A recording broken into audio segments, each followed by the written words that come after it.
Hello, and welcome back to Fandom Parties, where we proceed to check out all the fanfics that are not pony related. Why? Because there is a wild Eevee in the studio and we've been trying to catch it. This would make it so much simpler if a certain Pokemon trainer would actually get out his Pokeballs and throw it at it. I'm sorry, Trixie, but according to Let's Go rules, I don't battle with wild Pokemon anymore. All I need is a Pokeball. Oh my goodness sakes. Darn you, Game Freak, why did you have to put that in your Let's Go rules? Mm-hmm. Mm-hmm. She's right behind me, isn't she? Alright, you know, good little fox rabbit thing. Come here. Yeah. Pokemon has nothing to do with what we're doing today. I just like letting my Eevee run free and annoy Trixie with her. Yeah. The other reason why I'm not throwing a Pokeball. That's actually my Eevee. That's actually my Eevee. I bred him with an Absol. I bred her with an Absol, so that way she can use Synchronize. And now I'm just letting the youthful little pup run around, run around, making fun of Trixie, because, well, sometimes my boss needs a little, reinforcement. So, what is up to the docket today? Well, thanks to one of our loyal viewers, we got a brand new Avatar fic to sew up. You know what? I don't think we do nearly enough Avatar fics on this channel. Actually, when was the last time we did an Avatar fic? 2 Christmases ago. Wow. We do have a lot of catching up to do. So, without further ado, here's Traitor's Face by Loopy777. Enjoy. Traitor's Face. Sikar. Right in the Traitor's Face by Loopy777 Jackpot. Chapter 1. 3 prologues. Prolonged pact. Centuries ago. The tip of the spear was pressed against the only titlet of Ko's body. The face sealer sprawled across the floor of his fetid domain, wearing the face of Cat Deer. But the smile that was being turned up a crook was anything but defeated. Congratulations, Avatar. Slay me and rejoice in yet another victory for your spirit's glory. Kirk wanted to, but more than Ko's death, he wanted to smack the smile of the creature's stolen face. He wanted to see the pain in Ko's eyes, hear the cries of anguish. He wanted Ko to regret every choice in his unnatural life. He wanted Ko to regret every daring to consider joining his destiny with Unis. After all, Kurg already did, and already anything, he wanted Ko to share his pain. The Avatar tightened a grip on his spear, forced to raise out a snarling voice. If he gave in even to the slightest display of emotion, his controlled expression would crack, and Ko would have the opportunity to steal Kurg's face as well. Give her back, face stealer. Give her back or die. Oh my, dear Avatar. Did you entirely think this ultimatum through? Ko's face shifted, and suddenly the creature was looking up at Kurg with the face of Uni herself. Are you really going to stab through this beauty in the name of spite? It was disgusting to see Umi's face up close, clicking, the insect's writhing body, but Kurg forced himself to keep looking. If he lacked the strength to stare his enemy in the eyes, how could he possibly be strong enough to finish this? If you refuse to give her back, then at least I can rid the world of its greatest pest. Do not toy with me, Ko. You don't need to see the rage of my face to know how much I hate you. No, I don't. His body matching the accent with tongue turning and writhing. I wouldn't have bothered you in the first place if I couldn't imagine the pain that would come oozing out of your heart. But are we really going to conduct these negotiations with your weapon between us? There's nothing to negotiate. Kirk pressed the spear down, following the slightest bit more pressure. was enough to draw white stress lines of Carl's carapace. Return Umi's face, or die on the floor like the bug you are. See, this is why I had to get involved in the first place.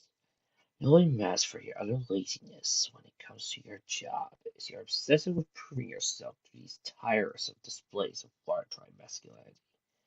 Are you also going to roar victoriously after you kill me? Call's face changed again, this time to a drooling tusked ogre.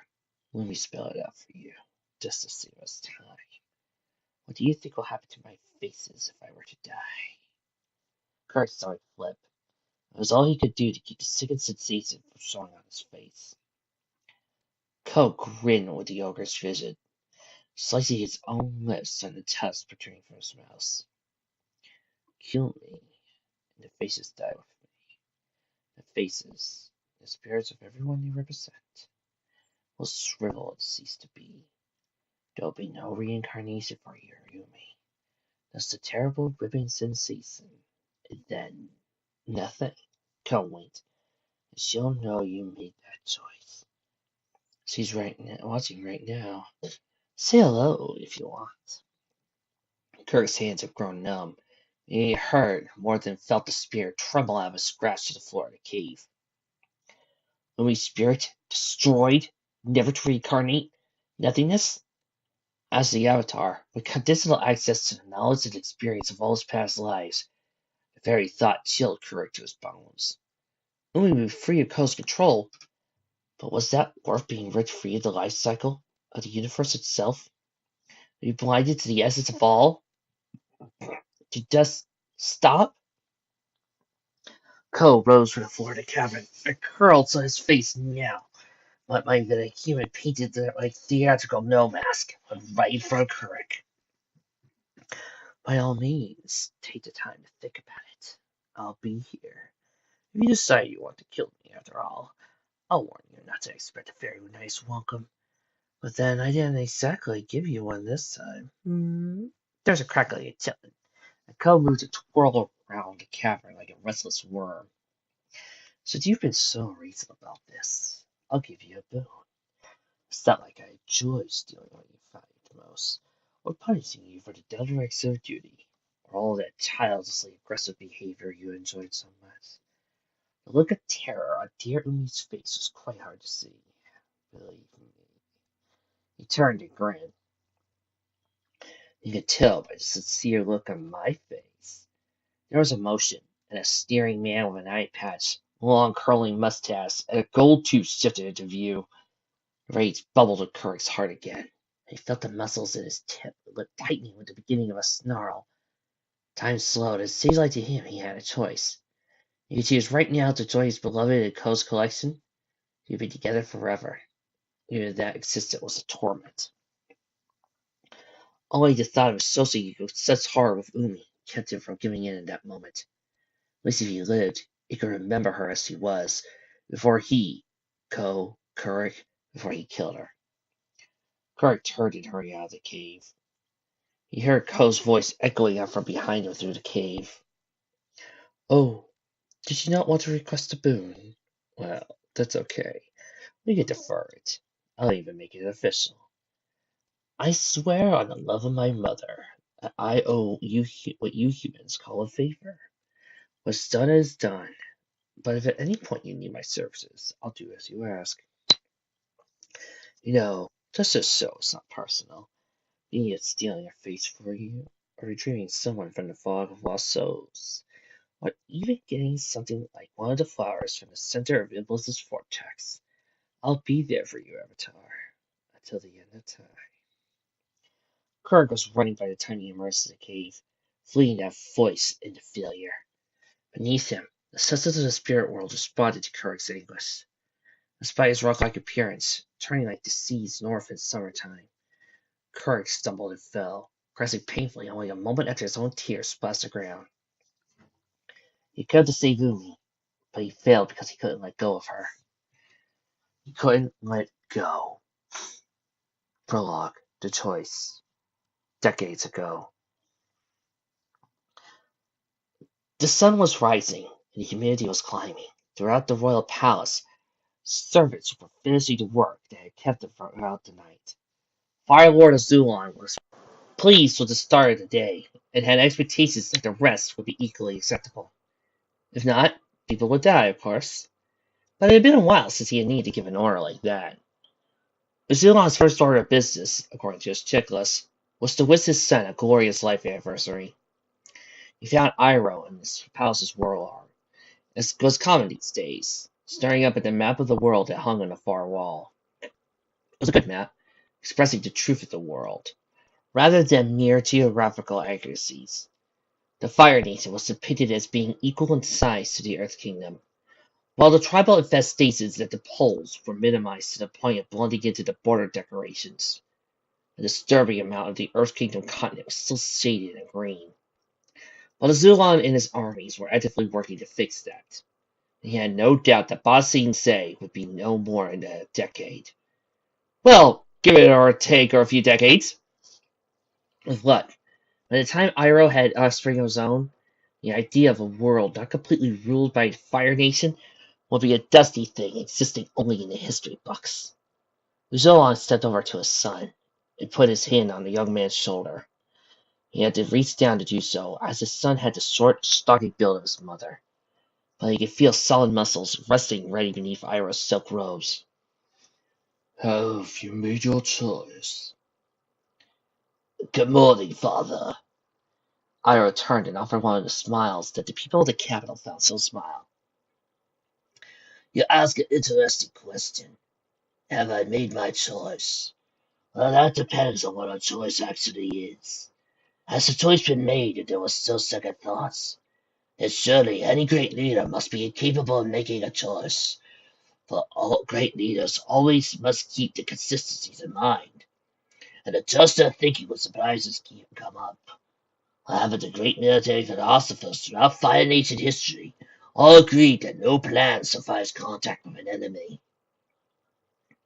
Solomon shook his head. There are choices, and there is dithering.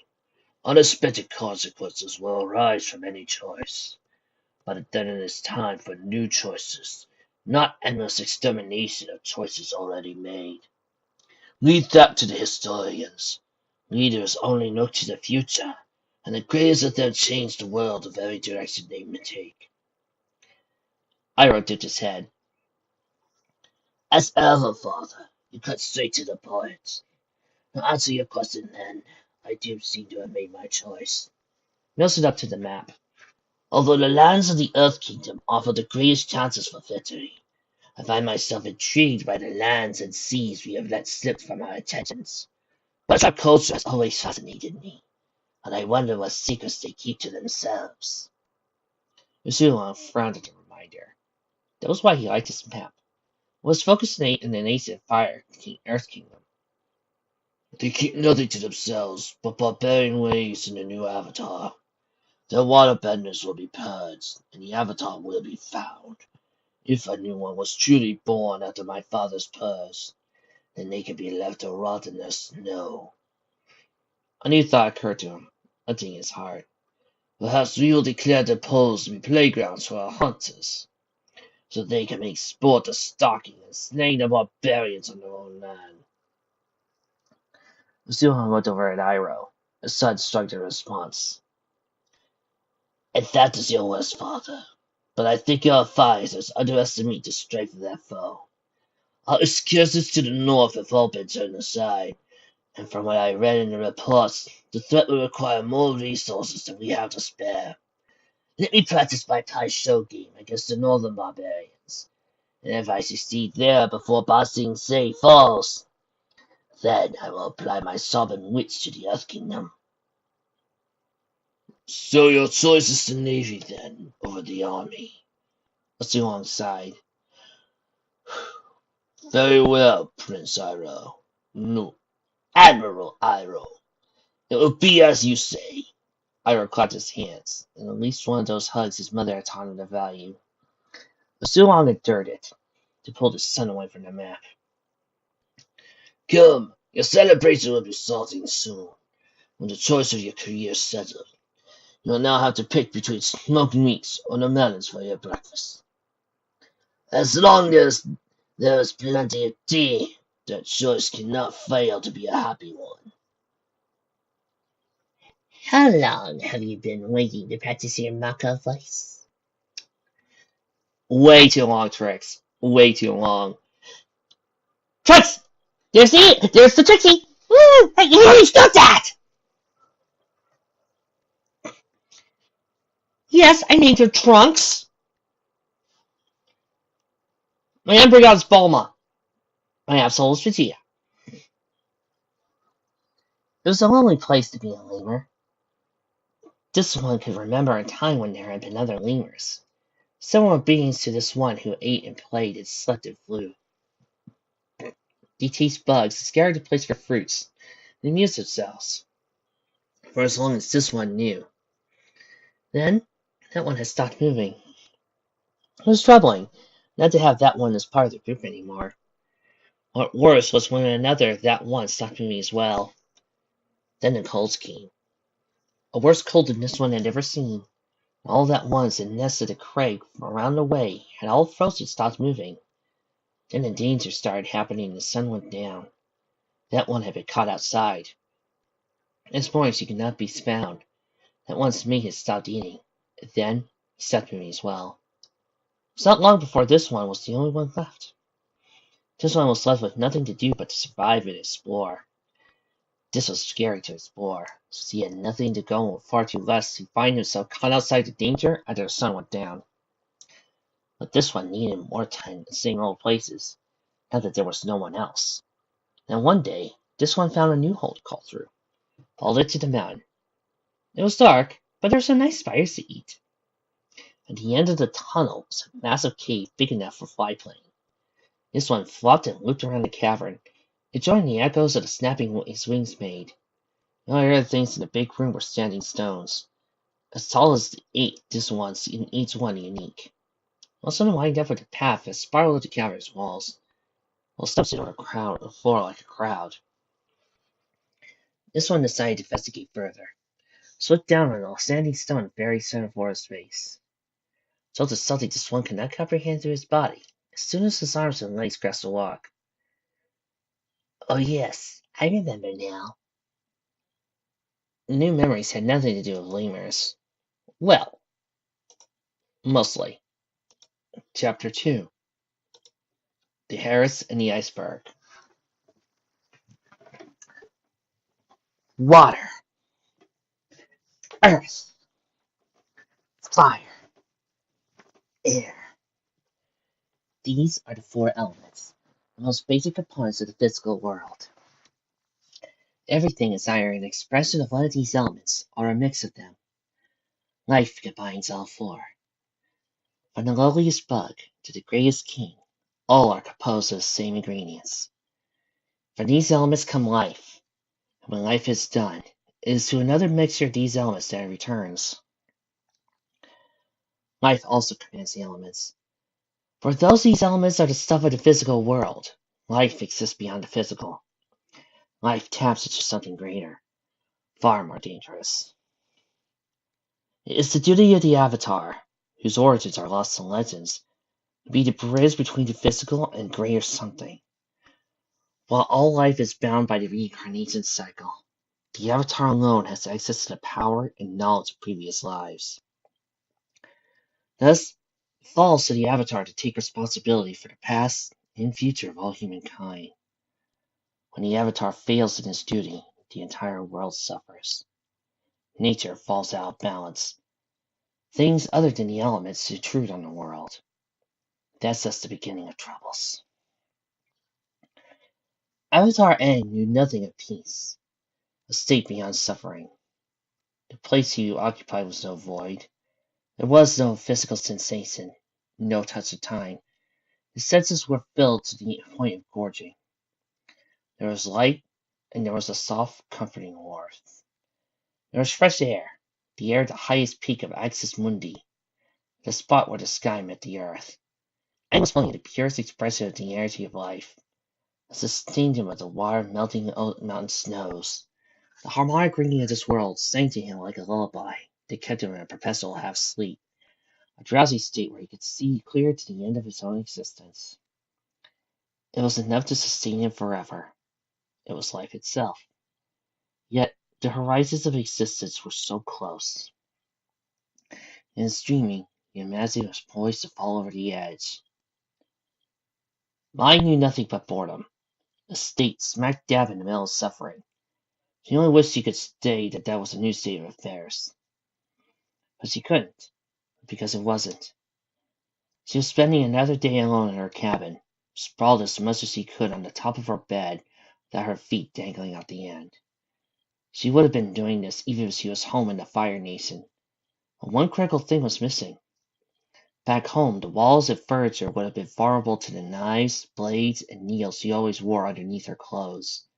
She would have whiled the day away, playing at target practice on every inch of the woodwork.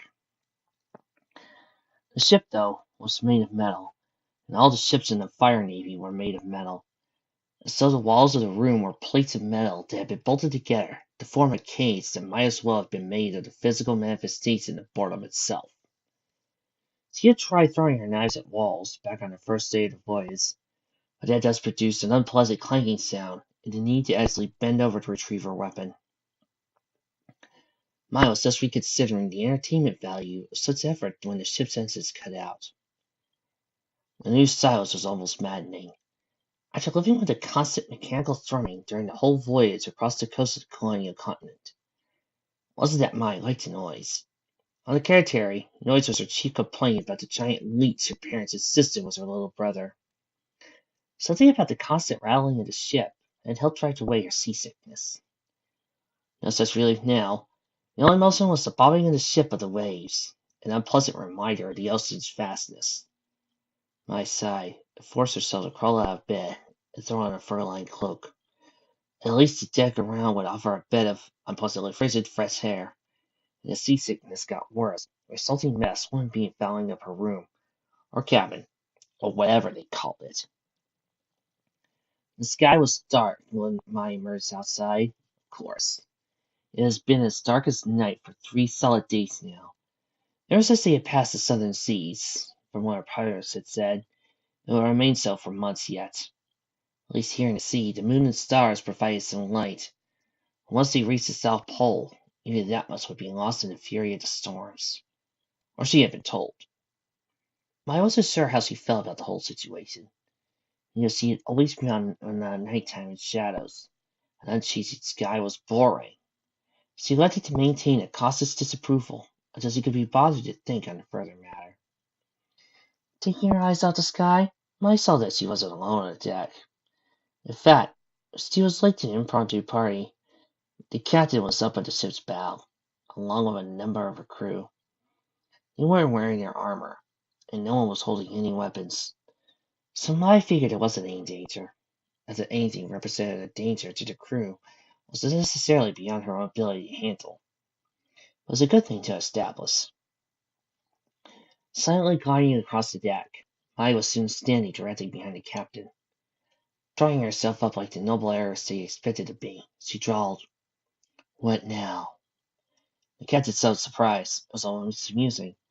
However, the older woman recovered her dignity and bowed. "My lady, we hit an unexpected large iceberg, and our bows hooked into the ice. We don't think any damage to the ship, but we're doing a full checkout of our firebenders to extricate us. You may tell your lord father that the ship will be back in motion in an hour. You will be able to take his position as chief governor in the United South Pole colonies before the end of the day." But Maya stopped listening. Instead, her attention focused on what must have been the offending iceberg.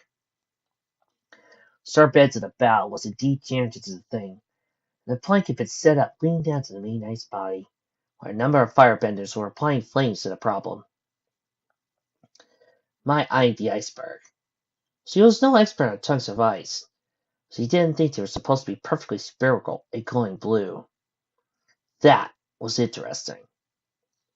"My lady?" Military people like the captain always need a direct reply, or they were lost.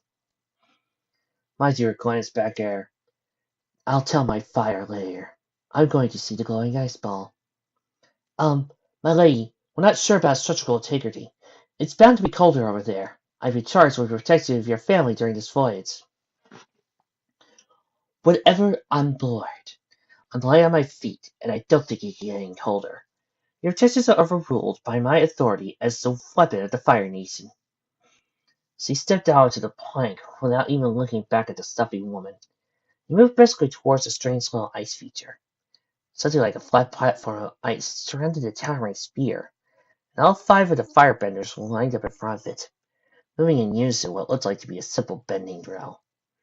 They were keeping a steady stream of flame aimed at the center of the ball, but the lack of visible melting left it looking like they would be at it for a while. As typical proof of the universe's arbitrary nature, Mai no longer stepped out into the ascending glacier when the ice ball exploded in a stream of light. The firebenders near it stumbled backwards, toppling to the ice and nearly sliding off into the ocean water. Mai alone remained standing, wind and light so thick and almost solid washed over her, yanking at her keeping robes. The chill was banished from the air. For a moment the stars and the moon were washed away by a daylight that was so much more substantial than any Mai had seen before. A daylight of the color in the sky on the day she had been born. The wind took on a thick quality, which would have tasted like life itself. For a moment, Mai thought she had been knocked into the spirit world. When it faded, she was once again left standing in the everlasting light at the South Pole, wondering if the light had been real. When her eyes refocused, she spotted a figure standing where the ice ball used to be. It was childlike in size, with eyes glowing demonically. Its head and hands were also luminescent in spots. Although Mai couldn't tell why, or there was a pattern to it, the figure stumbled through the wall of steam, stepping up into the wall of ice that used to be a foundation to the spear. Well, this was different. Mai's pulse quickened as he took a step, savoring breath. She could feel every single one of her weapons against her body, began considering what she would use in her opening attack. The glow faded, revealing a boy, maybe a young teenager, Mai decided. With a bald head and thin sun-colored irises with clothes, they're completely unsuited to the South Pole's ridiculously cold weather. Mai raised an eyebrow, waiting to see if the boy had an explanation for all this fascinating strangeness.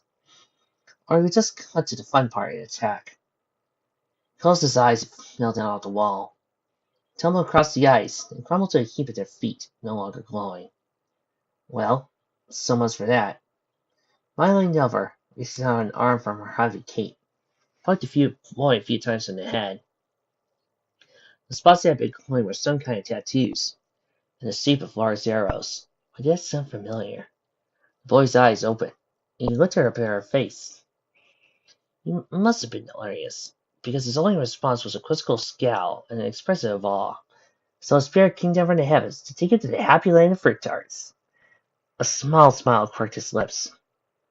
Mai straightened and kicked him in the side. Move your iceberg already. I could be in a nice warm place right now if it wasn't for you. Aang fairly felt the blow that landed on his ribs. So transfixed he was on the physical lesson above him. It was a girl. No, a woman. A blossoming flower of femininity. The night sky unfolded above her. But to Aang, she embodied all of the most beautiful aspects. Her voice was the whisper of a midnight breeze. Her hair was the ebony of darkness. And her eyes were the small shining diamonds of the stars. Her skin was the milky paleness of the moon itself. And her nose was just plain adorable. He couldn't help but smile at her, and I wondered if she was a spirit. Will you? The woman looked down at him. Will you? She quirked exquisitely a carved eyebrow. Will you go, penguin? Mine! The woman looked up at the call, no longer paying attention to Aang. He mumbled, Penguin slaying with me. She wasn't listening anymore. Her name was Mai, then? Aang decided it was a beautiful name. His favorite name in the whole world. He wanted to try singing, but was afraid that it might concert the woman's attention, and he would be found unworthy. He felt odd, maybe just a bit. It's like he had woken up from a dream. Grogginess slowed his thoughts. But for some reason, everything around him was so vivid. Almost sharp, it's like coming home back to the Southern Air Temple after visiting Bumi or Kusan for a few weeks. He was noticing all the stuff that had been forgotten in the background of his life. Only instead of the funny statue of the burping bison, was really noticing stuff like light, breathing, and the field software architects. And this place wasn't home. Aang finally managed to retire his eyes off the woman. My, long enough to look around.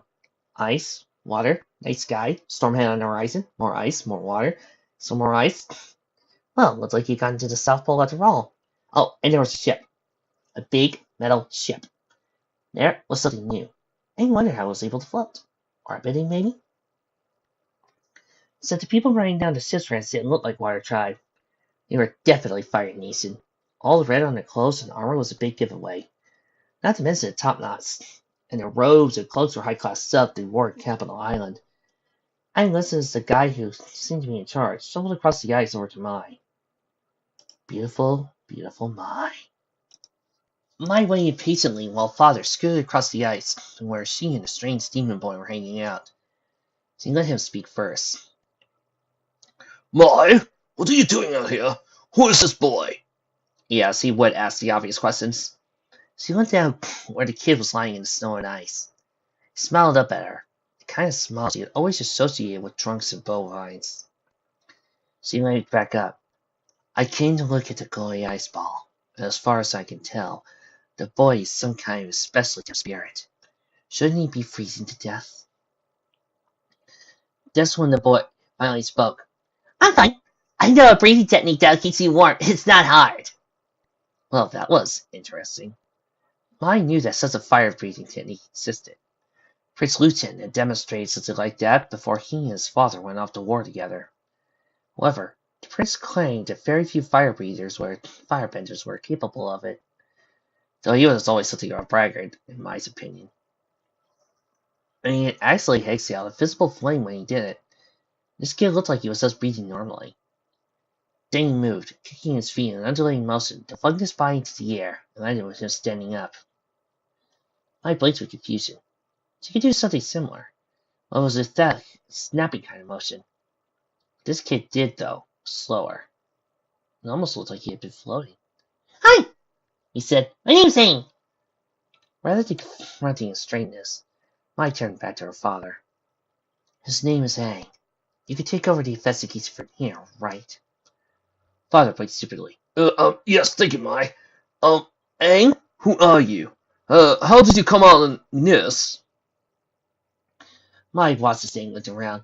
Well, I was coming down to the South Pole on a penguin slaying trip, but there was a storm. At this, I noticed that Father's eyes narrowed. And I think I got a little lost.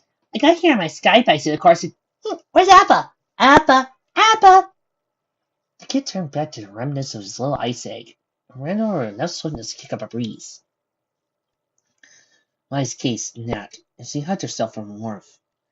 Not that she had any warmth in her blood, according to Mother, but she liked to think that was a rarity condition. She looked over at Father to see his reaction to the demon boy's rudeness, surprised to find his jaw hanging open. What? Shocked he didn't bow? He probably didn't know our importance. Father shook his head slowly. He said, Sky Bison. I had to admit, that sounded familiar. Where has he heard this thing? Somewhere back in the Royal Academy 5 for girls. Then the Sky Bison himself appeared around the base of the ice egg with a roar. Demon Kid riding its head. I found herself holding a pair of knives, though she couldn't remember pulling them from her sleeves. It turned out Appa was still a little sleepy, but Aang woke him up easily enough with a little tugging. Come on, boy, let's go show off for Mai. You'll like her. She's beautiful, and her hair is really shiny. Aang jumped up to the gaily summon with a twirl of his arms and froze it placed on the top of Appa's head, right above the arrow. Appa gave one of his happy groans and began melting out of the ice crater. Aang gave it another quick look as Appa moved. I wonder how it came to be.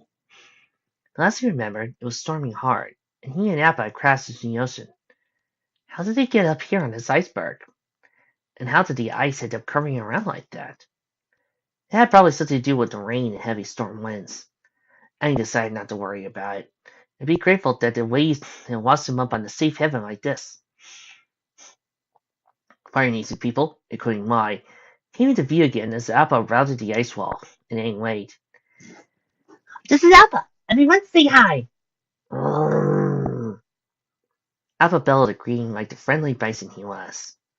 The fire nation people all jumped like they had seen a ghost. Mai's hand moved too fast for Aang to make out the details of the motion. Suddenly, she was holding a pair of knives. All the soldiers took firebending stances, and Mai's dad's jaw was hanging open like it was unhinged. Must have not seen a sky bison before. Don't worry, everyone. Appa's nice. Mai's dad pointed straight at Aang and said, Are you a airbender? Aang nodded. From this side of the temple. Take him alive! It took a moment for Aang to realize that what Mai's dad just said. Take who? Why take? What was everyone so freaked out about? Then, some of the soldiers up on the set threw a net at him. Aang jumped out of the way of pure instinct, grabbing a wind to push him up into the air. The net landed harmlessly on Apple's head. The sky bison took off with noise that Aang shared. As he neared the apex of his 20-foot jump, he could see more soldiers, carrying spears and more nets, running across the deck of the ship. Were these people pirates? Before he started to fall, Aang pushed out with his arms and let loose a wind that was splashed across the hull of the ship. The soldiers were knocked off their feet and got tangled up in their own nets. Aang gave a little laugh as he floated back down and landed on Appa's head. I think I'll be going now. Appa! Yip yip! And Appa roared. Crossed out 6 legs while raising his tail, then launched, came crashing back down on the ice. The platform was splashed with water, tipped dangerously before crashing back into place. All the Fire Nation people were knocked off their feet. All except for Mai, actually. She remained standing, stared at Yang with wide eyes. Unfortunately, I didn't have time to worry about her. Appa, what's wrong? We need to fly.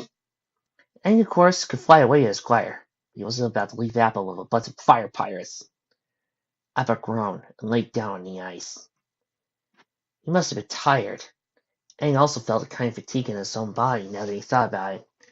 It didn't take much effort for him to ride a wind as it did for a 10-ton sky bison.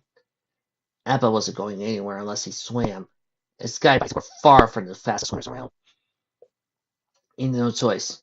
Aang raised his hands to surrender. The armored firebenders circled Appa and stuck their fists out in obvious threat.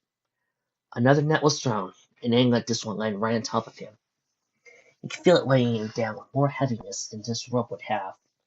He figured it had metal sinkers in it. Of course, it didn't matter. Aang could just get the net off quick enough if he wanted. But then Appa would still be stuck with these pirates. And Aang wasn't about to do anything that could get his buddy hurt. So he let the Fire Nation and benders yank the net and pull him down to the ice. He didn't resist at the beginning of the plank to the ship. He let them dump him onto the deck and point spears at him. Wait! Aang looked up at the sound of Mai's voice. She climbed down to the deck and walked right up to Aang, ignoring the soldiers around her. Aang watched as she leaned forward. He couldn't help but notice her beauty all over again. The tails of her hair dangled enticingly over her shoulders as she said, If you're an airbender, do you know what happened to the Avatar? Mai grew up around liars. Princess Azula was a childhood friend, so it went without saying that Mai had been able to observe one of the Fire Nation's all-time great liars at work. She had also grown up in the Fire Nation's capital, Kaladra City. Family's ownership of a villa there gave her the official title Lady Caldera Yu Mai. So over the course of her 16 years of life, she encountered all kinds of politicians, courtiers, power brokers, and snobs.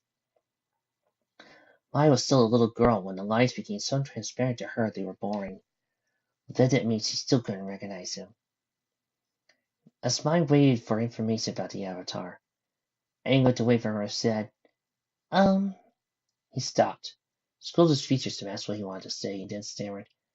I don't really know. We were from the same temple, but I wasn't really involved in his stuff, and yeah, I lost track of him. Sorry. Mai not only recognized the lie, she could tell how profound a falsehood it was. She had her own reasons for considering this particular little subject to be important. So an airbender, of all things, stumbles out of a magic ice a bajillion miles from any civilization. Airbenders had not been seen in 100 years, since Sozin had wiped them all out to start the glorious war.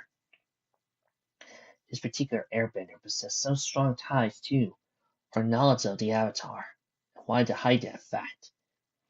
The Avatar had been missing for around 100 years, since the war started. Interesting. For the first time in a long time, Mai wasn't the least bit bored. She whispered to Yang, "Stay safe. I'll see what I can do." She then went to follow her father head back onto the ship. She had plans to make. The workshop manager cuddled the knife in his hands, turning it every which way so the light danced across the polished blade. This is excellent work. I think you deserve extra harassment tokens for this. Sokka smiled, bowed his head like a good little slave, and resisted the urge to make a profoundly obscene gesture that involved 3 fingers in a loose fist. He wouldn't have had really meant what the gesture signified, of course, but that was more because of the lack of available tusk whales than any good feelings Sokka had for his boss. The manager turned the knife to look at its handle. The grip is nice. Sokka refrained from pointing out that his people had been making personal blade weapons since the dawn of time, thank you very much, and failed a few tricks of the trade along the way. Heh. Well, the materials you provided were such wonderful quality, Master. The existence had to follow. It was only an impossible outcome, really. Sokka motioned to the left. Great fire and easy materials. He motioned to the right. Plus well-trained labor. He motioned directly to the front of his chest. Equals excellent grip on the knife. It's like math, only with knives. He finished with his best invigorating smile. It's nice to know that even in this alternate universe, with everything changed, Sokka's still the same. Fun, likable, and entertaining. Are you listening, Shyamalan? The manager nodded, ran a finger over the blade.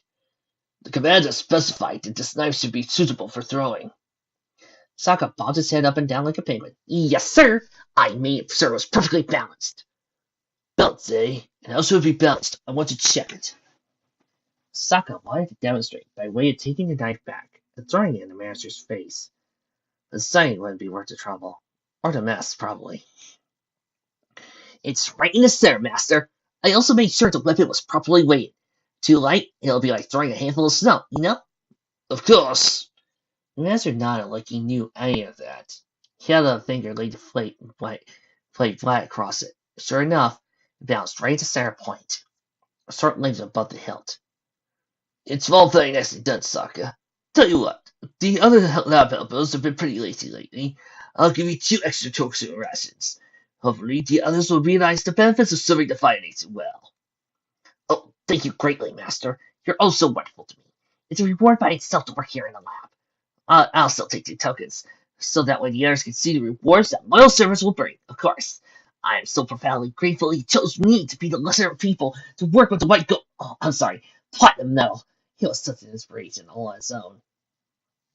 Manager grinned, like he was considering giving Sokka a pat on the head, and that would finally inspire Sokka to an act of violence, and fished 3 of the tokens out of his apron. He tossed over Sokka's daily wage plus 2 rewards, and then left with the knife to deliver to Commander Zhao.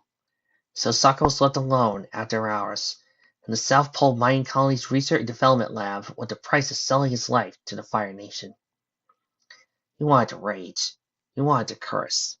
He wanted to smash his little workstation, roar with manly triumph, walk out into the snowy wilderness to live off the land, and club a Fire Nation moron in the head on the way out.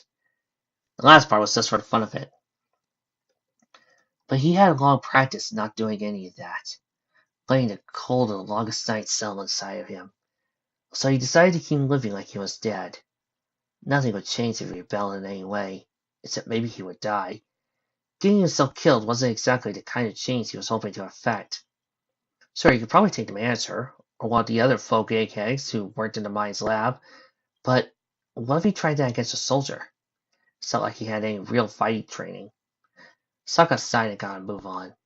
He stopped at the makeshift weather station to record the day's measurements. Another extra job he had taken to kiss up. Then he grabbed his coat, stuffed his loose tangle of hair under his hat, and went to check out the lab's front gate. As soon as he stepped outside, Sokka was assailed by the heavy winds and tiny snowflakes. He huddled against the tack, stumping his way to the back of the town. His path followed the line of telegraph poles, visible in the dark, thanks to the lanterns hanging from them. The light on the Earth Kingdom kind, made from glowing green crystals, while their glow was kind of dark, if light could be dark, and they were the only kind of lantern that could be lit in the winds out there. It didn't used to be like this. Just a years ago, the skies above the mining colony were typically still and clear. This time of year, the moon would be shining above, its light reflected off the ice all around the entire world's shine. The curve of the Uzulan Mountains would be visible on Sokka's left, running behind him. The other would be a comforting dull scene on the horizon, promised that even if the Fire Nation had come here to ruin everything, there were other lands where a man might be able to make his own way. Sure, the Fire Navy base would be sitting like a pimple on the coastline, but the Fire Nation couldn't control everything, probably. Somewhere in the lands out there, Sokka still had family. Probably. The cold within him intensified. Sokka turned his gaze down to the snow-covered path. Once he reached town, he hurried to the exchange house and turned his tokens in for packs of sauces and rice before the mining ship had changed and the place was inundated. Not that Sokka had an aversion to miners in the abstract, but even aside the exchange house, it was not always enough food, fresh or otherwise. A lot of miners who lived around here were pretty much jerks. Even as few about there were at this hour, Sokka still heard shouts of "Traitor! Fire Nation pet!" directed his way on the wind as he trudged his way home. He ignored those shouts, even as he agreed with them. Father called a hasty conference in his and Mother's room, or cabin, or whatever, and as soon as he got back abroad, Mai, of course, never had a helpful opinion on anything. She was left to care for her brother, while the adults discussed things. She didn't actually like her little brother Tom Tom, though, so she devised a way to entertain him without actually touching or engaging him. One of the soldiers had brought the father a staff, found tied in the sky priest's reins, and Mai took custody of it for her own purposes. As she sat in the cabin's sole couch, she held the staff out lengthwise, extending it away from herself and balancing it on a booted foot. With lazy motions on her hands, she swung it slowly back and forth in front of Tom Tom. The kid was delighted and intrigued by the new acquisition, and looked back and forth in pursuit of the thing. Either he understood that this was supposed to be a game, or else he was really as stupid as he looked. Instead of just moving back towards Mai to get to the stable portion of the staff, he followed and tried to grab the tip that was waving in front of his face. Mai kept directing it just out of his reach, had enough of her attention left over to listen to the other room's occupants. The ship's captain was saying, "We used cranes to lift the Sky Buffalo into the cargo bay, sir. We had to remove some of your luggage." Oh, Mother interjected with a tone that echoed off the metal walls.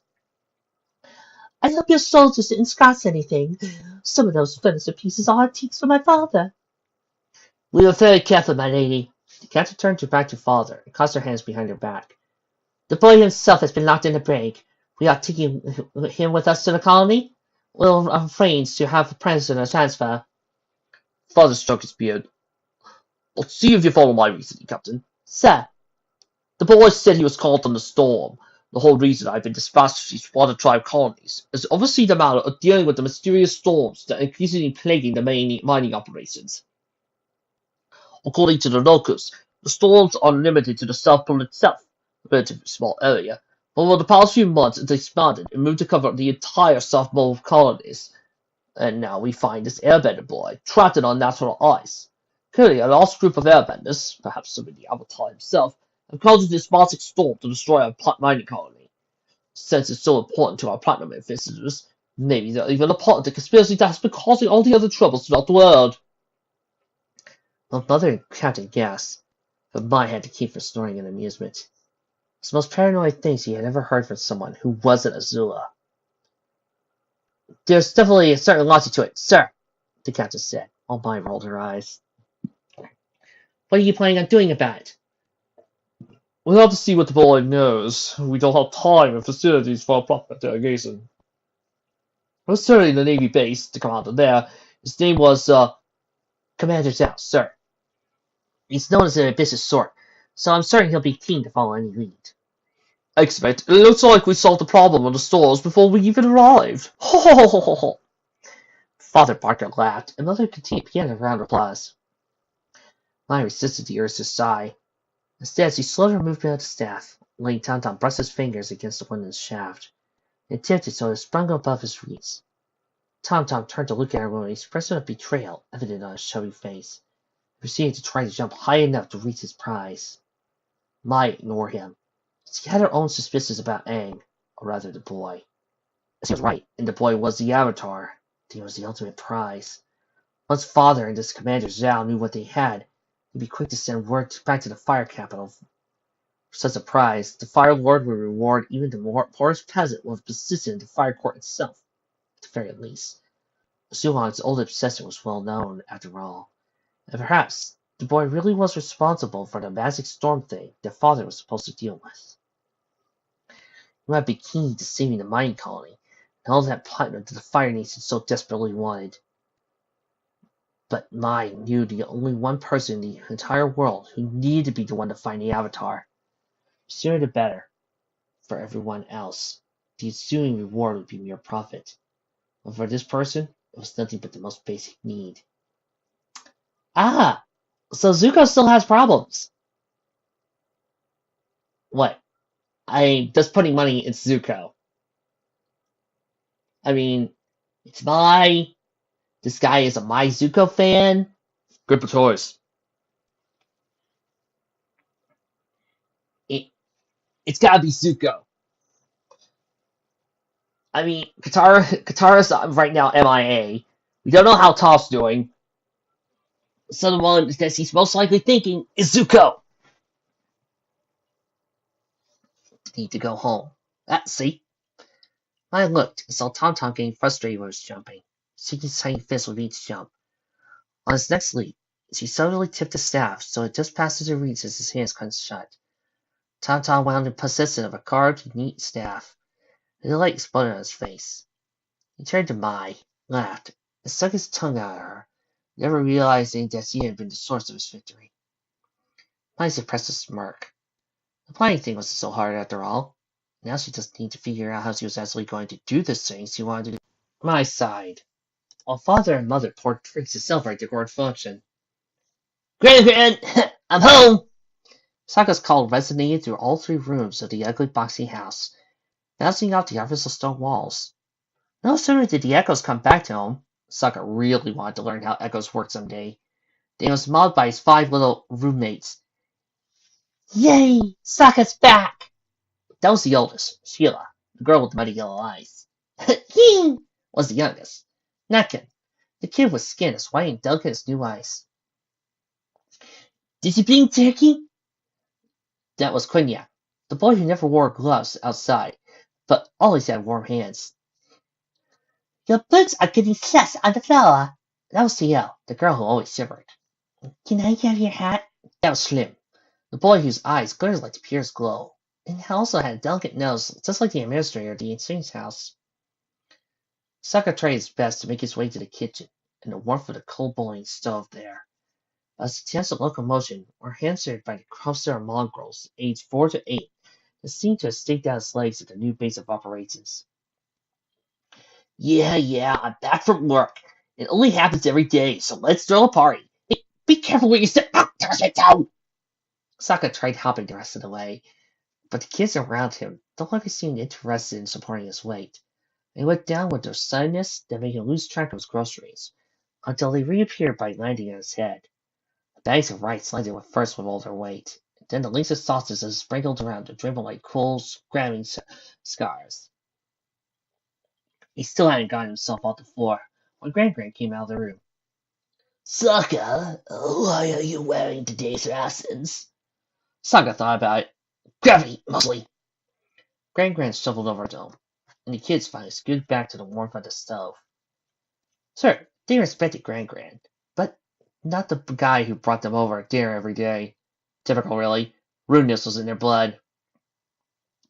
Gran picked the rice and sausages off of Sokka, and carried them over to the sole stable in the house. 3 pluses today. Yeah, had a special project for the big commander up at Navy Base, using the new white gold metal they're starting to mine. They've lined up a bunch of boring experiments with it for the next few weeks. but at least they're more interesting than tracking the storms. Liking to remain on the floor, Sokka began tugging his boots off.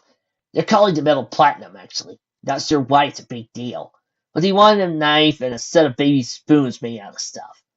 He ordered the guy who made the spoons to do his work over, but he liked my knife enough that I got extra rations. Grand nodded her gray-haired head. This'll help. Thank you. Sokka said nothing. Some help. All he was doing was pleasing the Fire Nation and feeding the kids he left behind. He looked over at the 5 children gathered around the stove. They were nothing but nuisances to him. But Grand declared an open invitation to any kids with nowhere else to go, which would have been fine with Sokka in theory, but the only children who didn't actually have a home were the ones everyone who could tell on sight. They weren't Sokka's tribe, and they definitely weren't Sokka's family. But then, aside from Grand, Sokka had no family. Everyone else was gone. Mom and Dad were dead, and Katara. Sokka was pushing that thought aside, taking off his coat when he heard the doors open again. Pato soon appeared in the kitchen. Kana, Sokka, good to see you. I earned an extra ration in the mine and wanted to drop it off. The kids cheered, and using the typical green, by throwing themselves at the visitor. Bato weathered it better than Sokka did. But then, Bato was something like twice Sokka's height, and it must have been spectacularly uncomfortable for him in the mines. Grand gave a wrinkly smile and took the rice.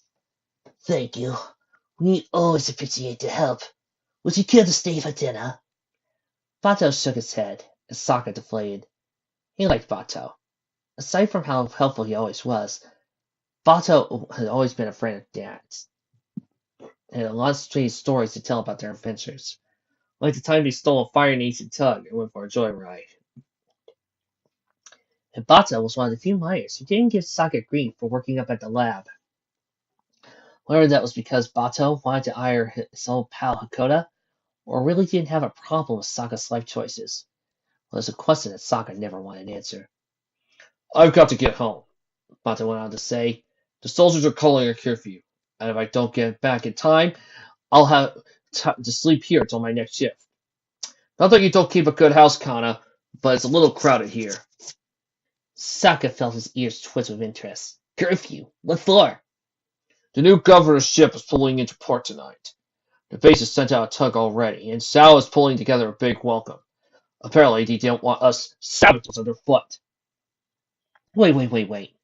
That didn't sound right to Sokka. Everyone knew that the governor was coming, and there hadn't been any word about a curfew before now. The Navy base didn't always talk to the mining administration, but you couldn't have a curfew if no one knew about it. It defeated the whole purpose, really.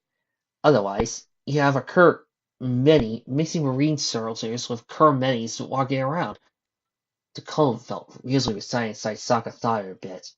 He reached for his boots. Hey, Grand, is it okay if I run out again before dinner? I need a quick look at something. Okay, class, I'm taking bets on what happened to Katara. I'm guessing Fire Nation slave or rebel. Who's got Fire Nation slave? Okay, you. And who's got rebel? You. Okay, thank you. I don't think this author would be cruel enough to kill her. You better not. Mai took a few wrong turns trying to find a brig. And when she arrived, she was deep in the bowels of the ship, where the only light was the red glow of the lamps. She found a pair of guards on duty outside the door of Aang's cell. She indulged in a sigh. This was going less than impressive so far. Fusing said failure, she marched up to the cell like she belonged there and snapped out. Lady Cholera, Yumai, weapons class citizen, to see the prisoner. The guards were both firebenders, and wore skull-like masks that completely hid their faces. The look was probably meant to be scary, but those eye holes were more than big enough for Mai to use as targets. She looked dolefully as one of the guards said, On whose authority? I'm weapon class, so technically my authority is the royal family itself. Go ahead and confirm it if you need to. The guards exchanged a glance. Mai crossed her arms over her chest. The ship is pulling up to dock, and whatever you call it, we're getting ready to transfer the prisoner.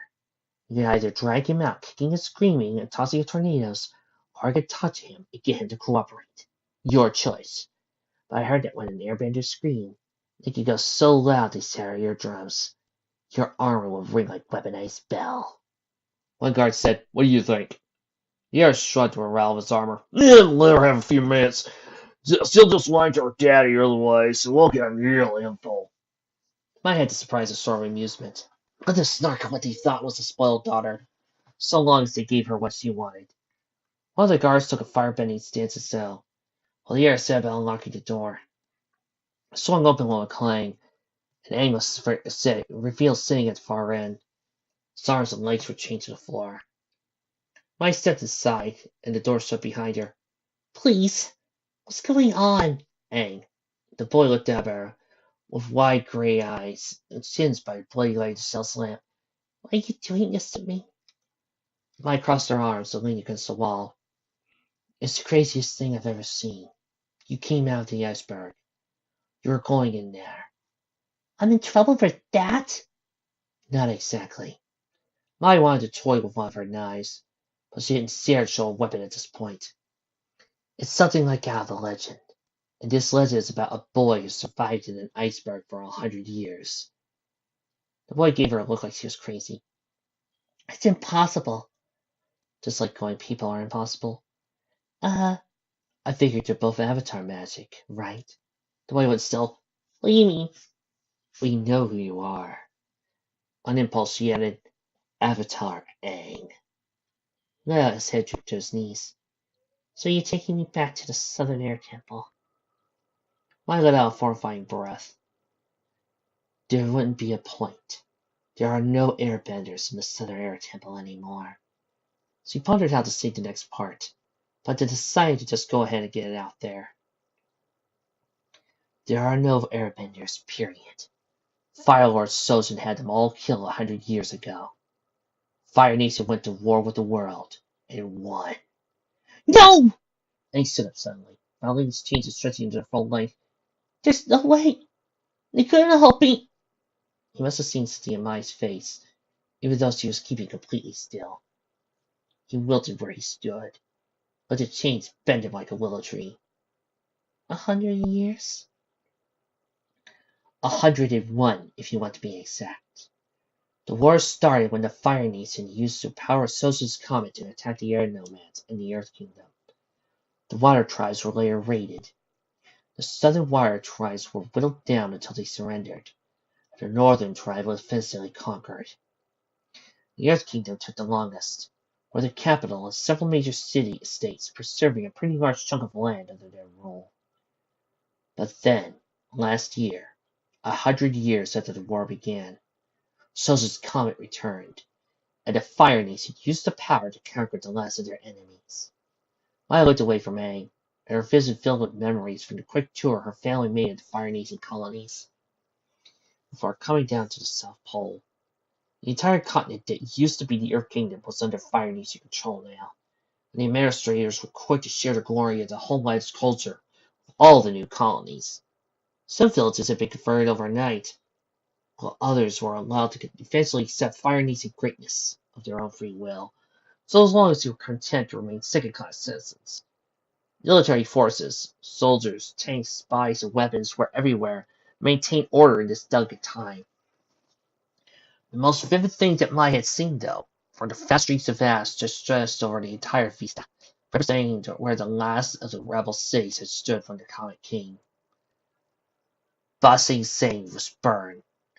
The last pockets of resistance were overwhelmed. The Fire Nation won everything in a single day. The Earth Kingdom is now the colonial colony. We rule the world now. She heard the clank of metal and the rustle of saffron cloth. I turned back to see Aang crumpling down on the floor. "The air nomads couldn't all be gone. Maybe they're hiding somewhere." She shrugged. "My father had some theories, but he's searching for enemies to defeat so he can look good. I just know what I've been taught, and the last airbender was supposed to be the Avatar. Our forces have been looking for him for a whole century. And now here you are, not knowing about 100-year war, glowing like some kind of spirit." "Yes, this is all my fault." I said nothing. She didn't know the details of how he ended up in that iceberg. But he's probably right. He wasn't there, so it was his fault. Nor was there any way he could fix things.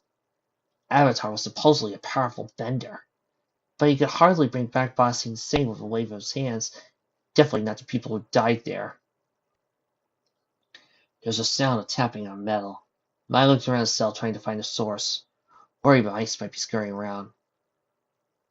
She looked down and felt another tear fall tap on the metal floor beneath Aang's face. He was crying. All of a sudden, Mai felt uncomfortable with this. She had no relief to offer, though, merely a trap. Listen, you don't have long. They're going to bring you ashore soon, to the Navy base there. They're going to ask you about the storms hitting the South Pole. They'll hurt you if you resist. When they figure out who you are, they'll send you to the Fire Lord. Aang didn't respond. Mai crouched down and whispered, I'm working on something. Keep playing along. Don't tell anyone you're the Avatar. And wait for me. I'm not going to see these people profit off of you. Aang still didn't react, and Mai had to get going. She stood, spared him one last glance, turned and knocked on the door. But a moment later, soon Mai was on her way out of the break. Now came the hard part.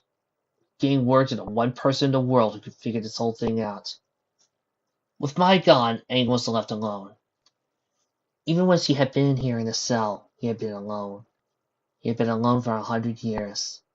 100 years. It's more than he could make himself believe, so he pushed it out of his mind. That still left him with the fact he was alone. She was wrong. She had to be. It wasn't possible to kill a whole nation, just like it wasn't possible to survive for 100 years in an iceberg. This had to be some kind of bizarre mistake. Maybe Aang had stumbled into some kind of isolated fire and ace pirate society. They had been cut off from the world for 1,000,000 years or something. And they were all mixed up. Creating legends out of bad information. Okay, maybe that was a little far-fetched. Could all be a dream. Aang watched the tears drip to his eyes to land on the cold metal of the floor. Yeah, just a dream. Crazy mixed up pirate people. I didn't seem too mixed up, though. She might have been thinking about all that war stuff. But she was a good person. She wanted to help. Aang decided to trust her. She would help, until he could bring her to the Southern Air Temple, show her that she was wrong and everyone was okay. Maybe Aang could even say that he didn't run away. He found out about a bunch of really confused pirates and had to go out and rescue a beautiful girl from them. Lux wouldn't be mad he ran away. He didn't need to be sent away from Mount Gyatso. Everything would be okay. Everything. Aang made himself believe it. But the tears continued to fall.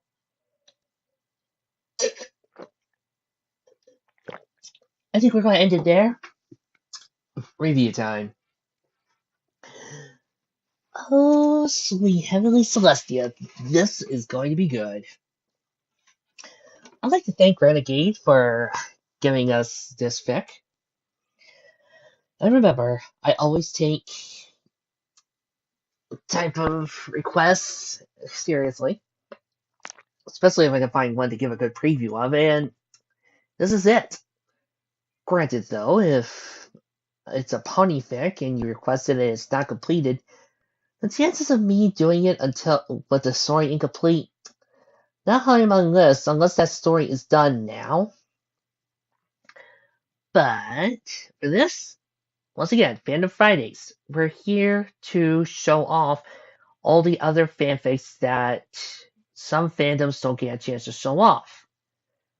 After all, if you look on YouTube for fanfics or ratings, 9 times out of 10, there's just a bunch of guys who are reading these fanfics to riff and start going, look at this stupid fic. Look at how stupid this ship is. Look how stupid this person is. This person's trying to be creative. Let's make fun of it. Or reading a Micah fic. 9 times out of 10, they're not trying to read you a story that they like or read a story that's actually interesting. Most of the time, it's just them riffing on it.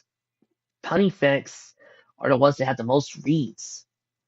So I try to show off the fanfics that are good on this show, and I try to show off at least, fanfics, even if they're incomplete, to show off what type of varieties are out there.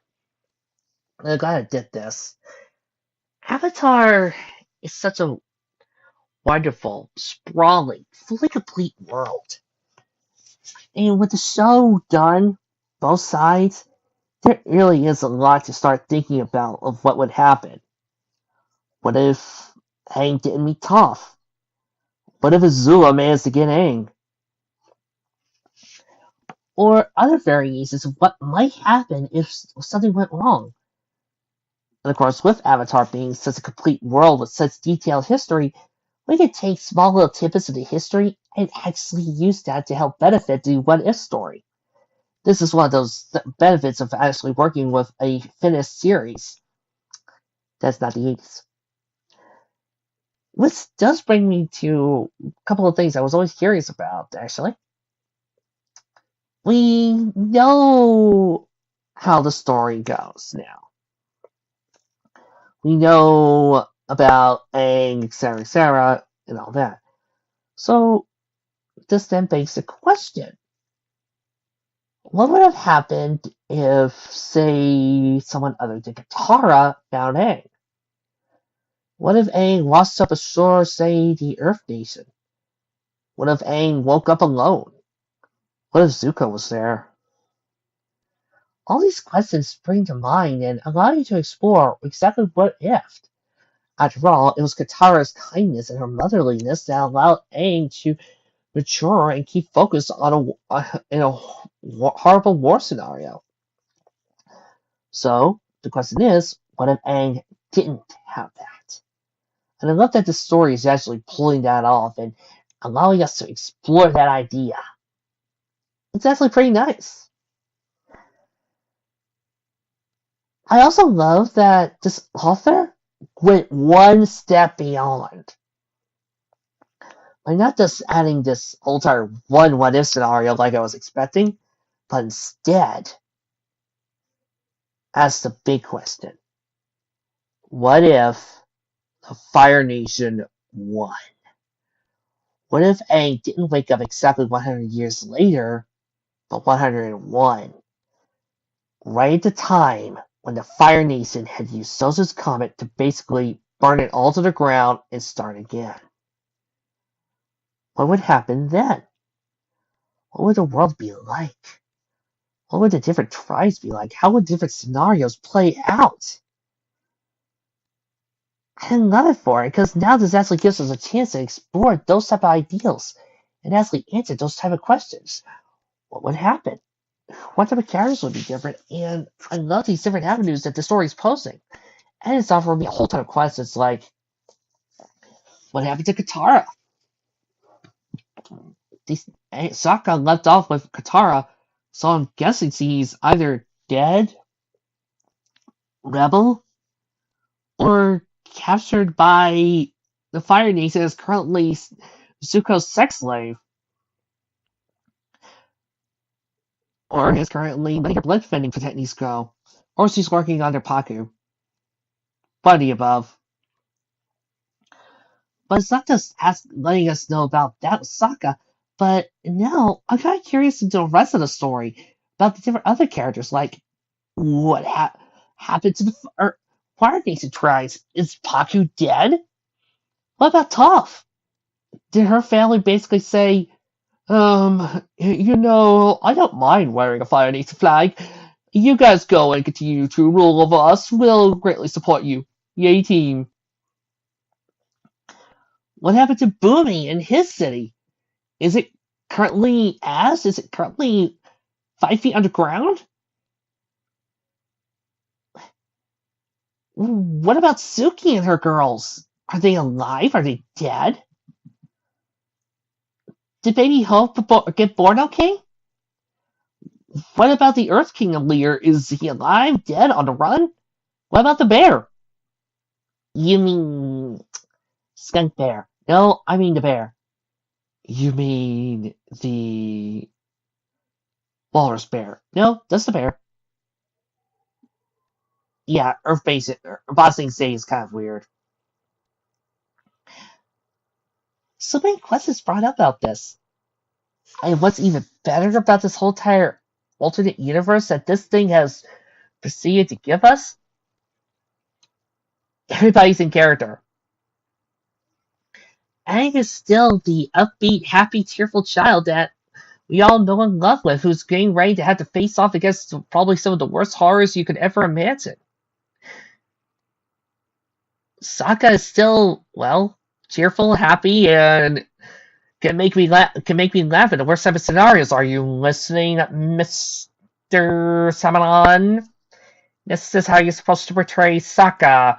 I don't know who that dork was on the last Avatar movie, but that was not my Sokka.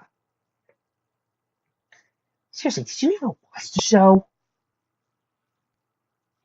And Mai is still basically Maud. And it all works and it makes me so engaged that I'm curious. Oh, and that's the other big question. It seems like everything happened normally. Everything's going on and everything's happening the same. So this brings the question, what is Zuko doing right now?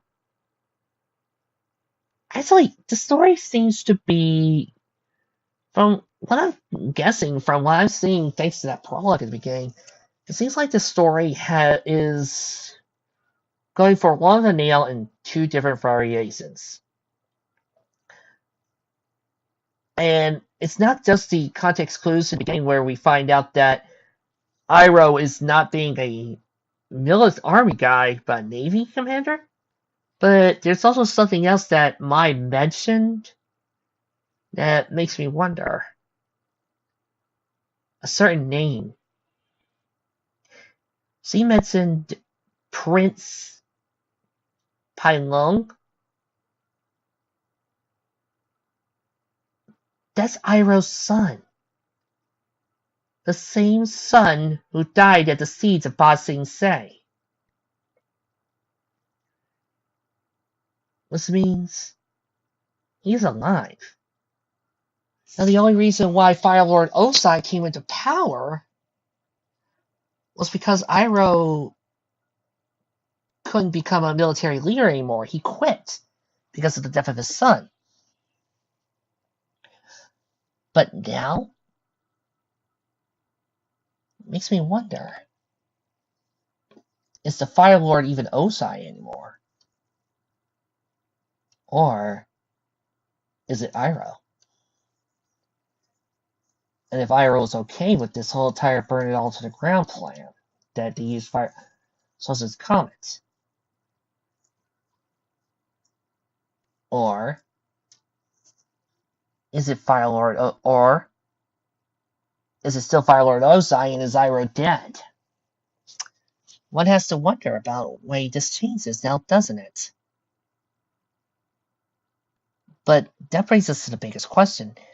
All things considered, if small things just like that have happened, then what happened to our favorite character? You know, the Fire Lord Prince himself. What is Zuko doing? Because Mai mentioned that there's somebody who needs the Avatar. Someone who has to have him. That's the only one I could think of that would bet is Zuko.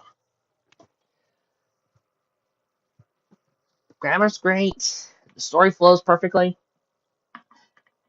Great fanfic. Now, if I only had one complaint, would be if I wanted to, say, keep up with somebody who could play Sokka, then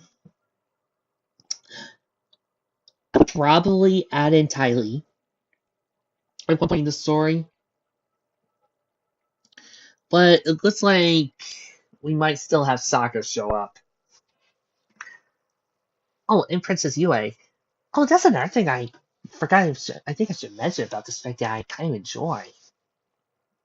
Do you guys remember